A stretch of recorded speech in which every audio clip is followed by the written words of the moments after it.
Now the next topic which we are going to take is objectives of financial management.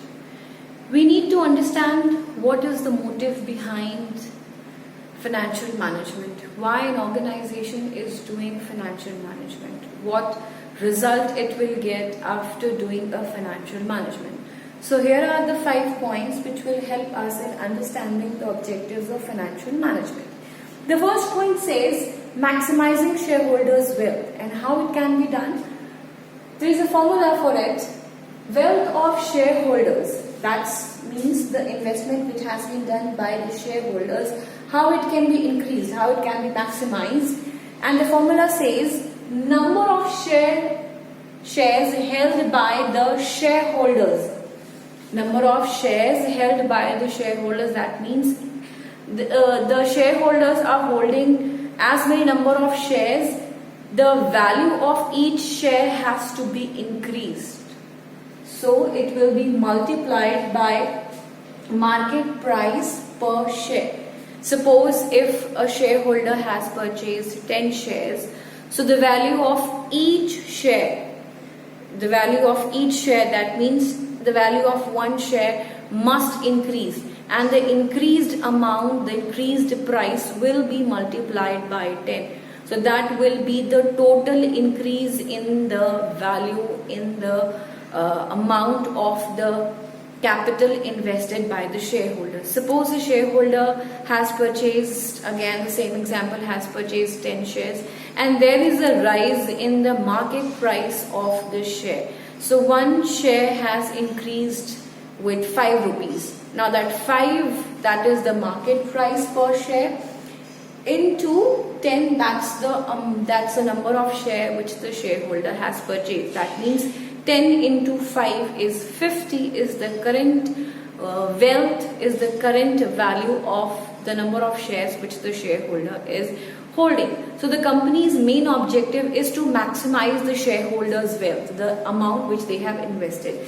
Now why the company is focusing on maximizing shareholders' wealth? Because if the wealth will be maximized, the shareholders will be interested in keep on investing their savings in the same company.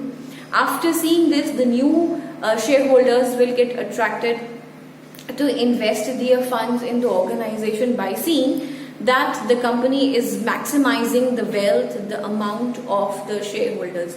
How the wealth will be maximized? When the company is in a position to give the good dividend to its shareholders.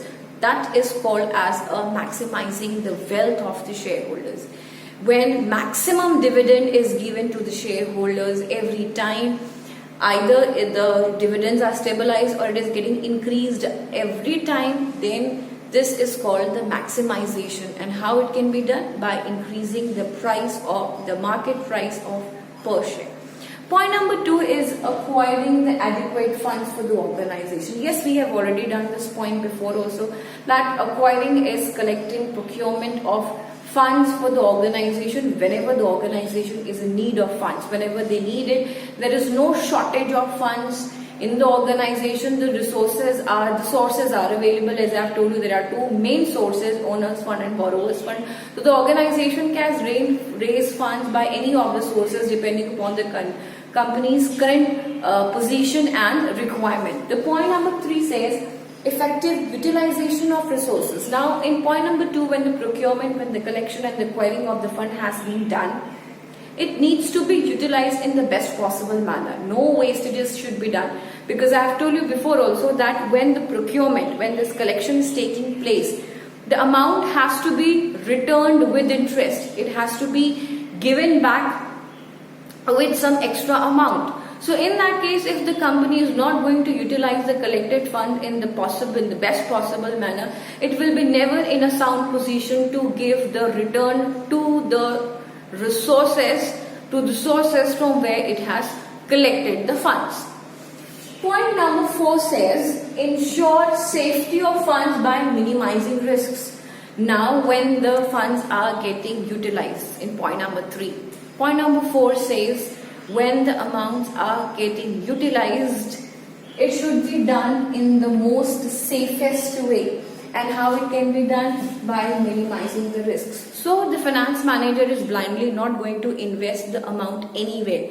What is he going to do? He is going to analyze the project, situation, demands which is requiring for the investment of the funds. If it is being found that project or that situation or that demand is having the minimum risk or no risk, then it gets the approval. Fine. So this is how the utilization is being done in the most safest form. Point number 5 says maintenance of liquidity. What is liquidity? Liquidity is inflow and outflow of the funds in the organization, because if it is only incoming, if the funds are only coming in the organization, it's not going out, then also there will be blockage. If there will be blockage, the organization will never be in a situation to grow. And if the organization is only giving the funds out and not getting the collection, not getting the inflow, not getting the procurements, then in that case the organization will go dead. The organization will get insolvent. It will be in a situation of insufficient or scarcity of funds. So liquidity has to be maintained at the optimum balanced form, where the incoming of the cash and the outgoing of the cash, the inflow and outflow of the cash is maintained in the proper manner.